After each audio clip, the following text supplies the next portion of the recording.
Si no me van a retar los que no pudieron participar. Ahora sí. Entonces, el equilibrio ácido-base, ¿sí? Y que ayuda a regular la temperatura. Pero también, fíjense que cuando nos decían nuestros padres que después de haber comido no fuéramos a meternos a la pileta, tenía un porqué. ¿Alguien sabe el porqué? ¿A todos hacían caso sin preguntar? Perdón, profe, ¿puede volver a repetir la pregunta? Muy bien, va de nuevo. No hay problema. Cuando nosotros comíamos, era la pileta, que había que esperar media hora, una hora, después era de acuerdo de cada padre. ¿Por qué creen que pasaba eso?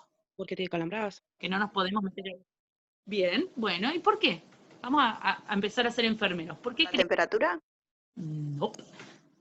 No es porque cuando terminamos de comer, digamos que toda la sangre se centra en lo que es en el estómago, por la digestión, Exactamente. como las concentraciones, Bien, vamos a y que depurar por ese eso también concepto. año, perdón.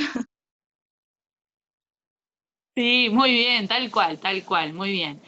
Entonces, esto sería, cuando nosotros estamos haciendo la digestión, lo que tenemos que hacer es absorber todos los nutrientes que tenemos en el tracto digestivo, que empieza a procesarse para ser absorbidos. Entonces, esa absorción va a requerir de mucha sangre, mucho flujo, y porque la movilización de estos músculos, estos movimientos peristálticos que tenemos, también requiere de sangre, ¿sí? Especialmente ocupada en ese caso.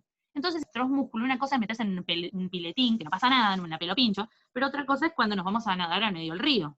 Nuestros músculos van a requerir, para nadar, más cantidad de consumo de oxígeno porque empiezan a entrar en movimiento, cantidad de oxígeno circulando en todo el cuerpo. Lo que hace el cuerpo es elegir los lugares prioritarios donde utilizarla. Entonces, si ustedes están haciendo la digestión y en ese proceso la cantidad de eso, vayan a empezar a utilizar más cantidad de oxígeno o de sangre oxigenada en los músculos, esos músculos van a empezar a sufrir y ese sufrimiento es el que nosotros pasa. Si nos acalambramos, nos ahogamos. Pero también, como decía la compañera, pasa lo mismo cuando queremos estudiar. Si nosotros nos mandamos un guiso de lentejas, pero de esos postas, y nos sentamos a estudiar después, vamos a tener un sueño. ¿Por qué? Porque no hayamos alertas y utilizar, ¿sí? Esa cantidad de sangre que se necesita oxigenada para pensar, para realizar procesos mentales. Entonces, lo mejor es comer cantidades reducidas o irse a acostar a dormir la siesta y después volver, básicamente.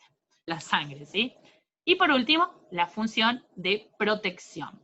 ¿Y por qué protege? Porque transporta elementos fundamentales que nos ayudan a defendernos, entre células especializadas para combatir, como son, por ejemplo, a ver, vamos a verlo más adelante, a ver si puedo pasar a la siguiente imagen, los elementos de la sangre, espérenme que estoy haciendo las dos cosas al mismo tiempo, computadora y acá está.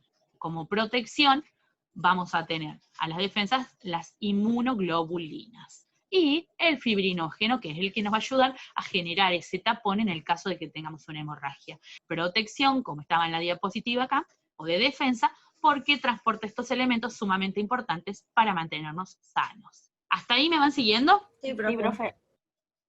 Bien, ¿alguna duda? Dentro de esos, digamos, células de defensa, digamos que incluyen los glóbulos blancos. También, muy bien, sí, los Por eso glóbulos sería blancos que estaban parte, dentro de los... otro tema, digamos. Bien. No, transporta, por supuesto, los elementos figurados que van a estar dentro de la sangre. Porque, acá como vamos a ver ahora más adelante, esta parte la pueden ir leyendo después de la plataforma, como vemos acá en esta parte, primero y después a su vez se vuelven a dividir. Estas dos partes son, por un lado el plasma, que es la parte más líquida, ¿no? El plasma que va a tener una gran cantidad de agua como solvente de estas proteínas plasmáticas, porque están inmersas en el plasma, ¿sí? Que van a ayudarnos a mantener el balance osmótico, como es la albúmina que recapta todo este líquido circundante que quedó fuera de la célula. Y cuando hablábamos de compartimentos, hablábamos de dos compartimentos primero, intracelular y extracelular, ¿no es cierto? Dentro del extracelular volvemos a tener dos compartimentos, intravascular linfáticos y extravascular, que quiere decir suelto entre las otras células, o sea, intersticial. Estos compartimentos, nosotros cuando estamos muchísimas horas estudiando con las piernas para abajo, ¿qué pasa? Se te duerme. Bien, una es se te duermen, se ve que ustedes son muy jóvenes, a mí me pasa otra cosa también. ¿Qué pasa con los tobillos? Exactamente. Esa hinchazón, que ahora vamos a partir de ahora vamos a decir edema, esos edemas es acumulación de líquido que se produce por extravasación. ¿Por qué? Porque la compañera dio la posta, se duermen porque yo generalmente con la silla, con el borde de la silla, empiezo como a cortar la circulación de ciertos vasos y aparte hace dificultoso el retorno. ¿Por qué? Porque parte de la ayuda que necesito es el movimiento, porque los músculos ayudan a que se produzcan estas contracciones. Y yo cuando estoy sentada no muevo un músculo. Entonces nos pasa esto. Esta proteína que va a estar disuelta en el plasma, ¿sí?, nos ayuda a recuperar todos estos líquidos del extravascular para ingresarlos nuevamente, que tiene dos componentes principales. Otro de los elementos son todos los elementos corpusculares, ¿sí?, o elementos figurados, que son los eritrocitos, los leucocitos, las plaquetas, ácidos grasos, vitaminas, hormonas, ¿sí?, y los productos metabólicos. Tengo que ir levantando para ir viendo. ¿Sí? Ahí está. Como en la realidad, este dibujo o esta imagen que nos muestra esta sedimentación, están todos los elementos figurados abajo y mucho esta palabra plasma. ¿En qué la escuchamos seguido? Para las vacunas, ahora con el COVID. Muy bien. Ojo la diferencia entre vacuna y plasma, ¿eh? Y ahora vamos a mostrar por qué. Justamente en estos temas vamos a estar porque estamos con sistema inmunológico. Como veíamos en la imagen anterior, ¿qué es lo que contiene? Las inmunoglobulinas. Las inmunoglobulinas que van a estar en este plasma son las que aprendieron a combatir ciertos microorganismos o ciertos virus, bacterias. Por ejemplo, ¿vieron ustedes que se dice que la varicela se puede tener una sola vez?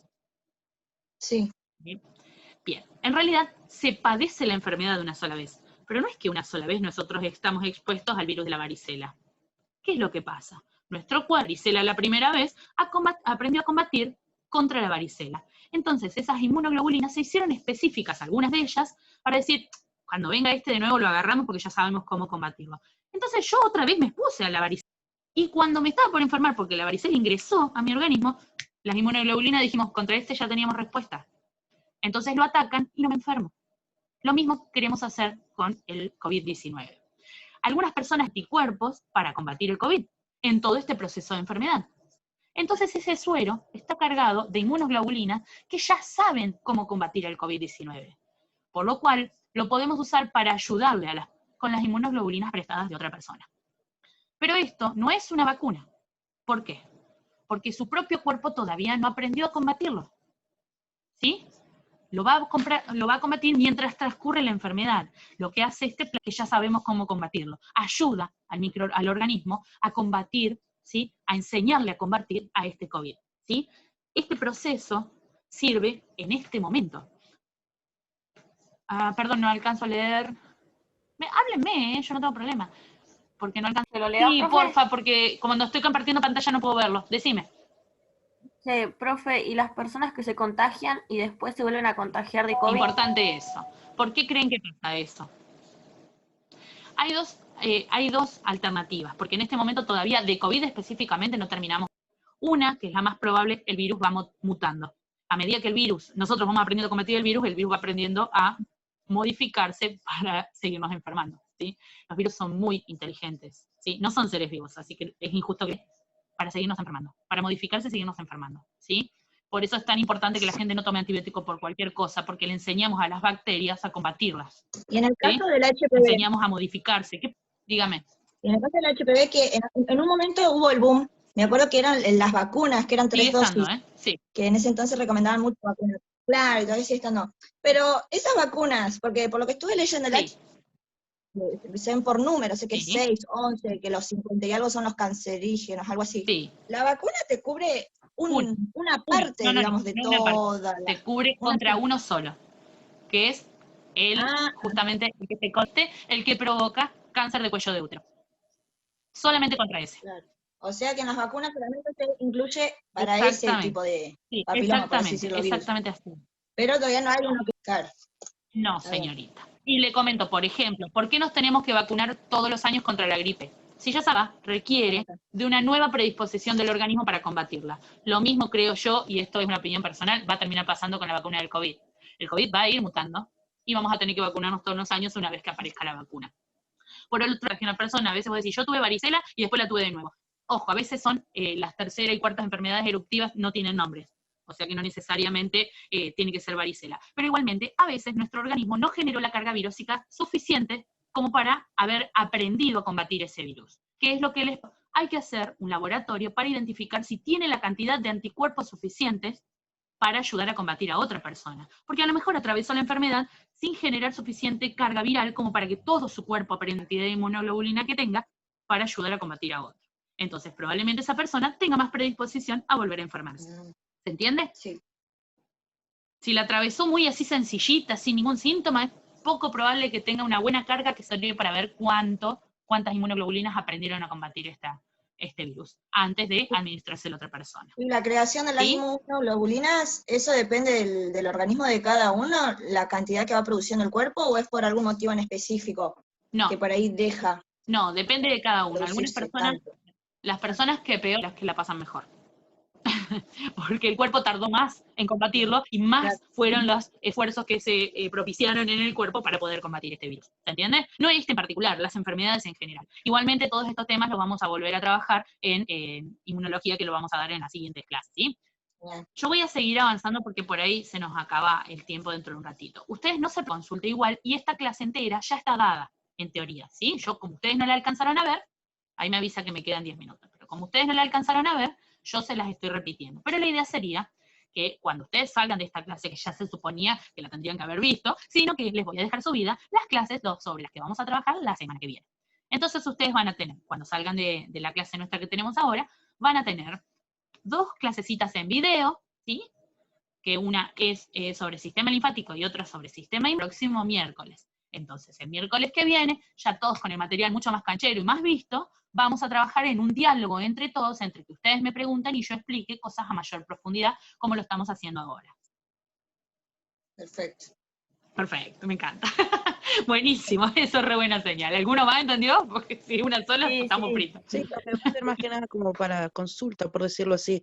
Van En a ir realidad, pasando la clase, en realidad pero no es vamos, solo como clase ya de lo vimos todo, consulta. vamos a ir hablando. Pero no es solamente clase de consulta, porque, por ejemplo, todo esto que estamos hablando va a ser profundizado mientras más ustedes puedan participar de la sangre. Voy a tardar unas 2 horas.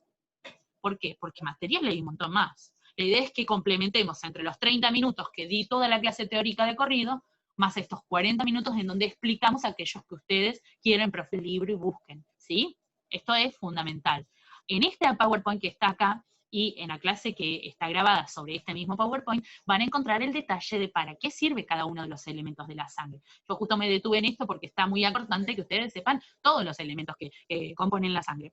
Al final de este video, de este PowerPoint, hay unas, perdón, a ver, voy a bajar acá. Hay unas PowerPoint, unas imágenes de lo que es compatibilidad sanguínea. Si se llega a cortar, no se preocupen si las vías que utilizábamos anteriormente. ¿Sí? No se dice nada. En esta imagen ustedes pueden visualizar los tipos de sangre que hay, que es diferente que los factores de sangre que hay. Entre vamos a formar 8 tipos y factores de sangre diferentes. ¿Por qué? Porque vamos a tener tipo de sangre A, tipo de sangre B, tipo de sangre AB y tipo 0. Estos tipos de sangre, lo que nos está determinando es que, puesto por eritrocitos, ¿sí? Que son los glóbulos rojos, en esos glóbulos rojos, ¿sí? Muchas veces encontramos estos antígenos, ¿sí?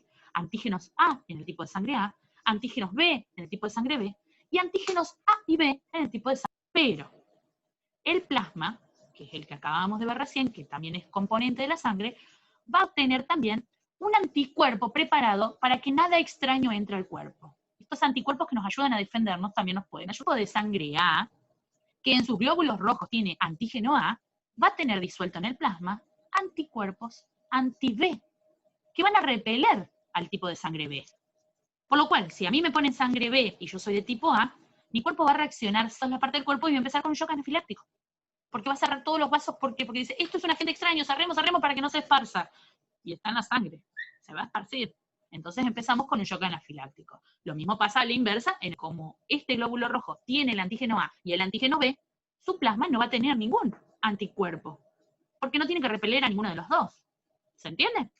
Y en el caso del tipo 0, como yo no tengo ningún elemento adherido a este glóbulo rojo, no tengo ni antígeno rojo, acá no se permiten ni antígenos A ni antígenos B, por lo cual tengo anticuerpos anti-A y anti-B. Si a mí me ponen sangre o A o B o AB, mi cuerpo va a ser un shock anafiláctico. ¿Hasta acá me siguen? Sí, profe. Sí, profe. Sí, profe. Buenísimo. Como si hasta ahí no fuera suficientemente complicado, vamos a tener otro inconveniente más. Ya tenemos tipos de sangre, pero ahora tenemos una proteína que le gusta ponerse en algunos de los tipos de sangre, que es lo que nos va a determinar el factor que cubre en el mono rhesus. Entonces RH viene de rhesus, el nombre de este mono.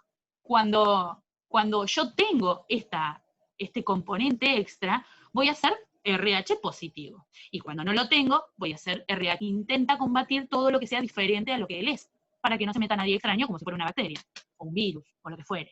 Entonces, ¿qué va a hacer? Si yo no tengo este factor RH, por lo cual soy RH negativo, y me pone en sangre RH, ¿La va a rechazar? la va a rechazar, va a ir a hacer un shock anafiláctico. Entonces, la compatibilidad es mucho más compleja, porque tengo los tipos, hay que tener en cuenta los tipos, y si decimos que el tipo 0 no tiene ni anti-A ni anti-B, ¿sí? O sea, el tipo 0 no tiene nada, no tiene antígenos, no tiene nada. Y encima es negativo, por lo cual no tiene un elemento extra, 0 negativo, le puede dar a todos. Porque al que sí tendría este RH positivo, dice, este viene sin, bueno, no pasa nada. Viene sin nada extra. Porque a todos les puede dar sin que nadie reaccione mal. ¿Se entiende? Sí. ¿Sí? Bien. Y el tipo AB, que tiene tipo A, tipo B y que el 0 no tiene nada, y es positivo, por lo cual él ya tiene lo que le haga mal, porque tiene todo. Entonces, el tipo AB positivo es el receptor universal. Recibe cualquier tipo de sangre que le viene. O sea que el 0 negativo ¿Se puede entiende? dar A todo el mundo. sangre a todo el mundo y el AB positivo puede recibir sangre De todo el también, mundo. de Muy cualquiera. bien, exactamente. Fíjense que después, si ustedes leen el cuadro sabiendo esto, que lo que es positivo es porque le sobra algo que el otro no tiene, tienen que fijarse. El A le puede dar solamente al A, el B le puede dar solamente al B, pero encima tenemos que fijarnos si es positivo o negativo. Si es negativo, le puede dar al A negativo y al A positivo. Pero si es positivo, solamente le puede dar al A positivo. ¿Se entiende? Fíjense, estos son los donantes y estos son los receptores. Y cómo van a ir conjugándose, ¿sí? Sobre esto voy a dejar después un trabajito seguramente mañana con un par de pruebas. A ver si yo soy tal tipo de sangre, a quién le puedo dar o si le puedo dar a determinado paciente. Espero que las clases les haya servido y no sé todos. Vean las clases que les dejé en la plataforma, ¿sí? Genial. Bueno, profe, Muchas Nos gracias a vemos. todos por participar. nos vemos. Nos vemos.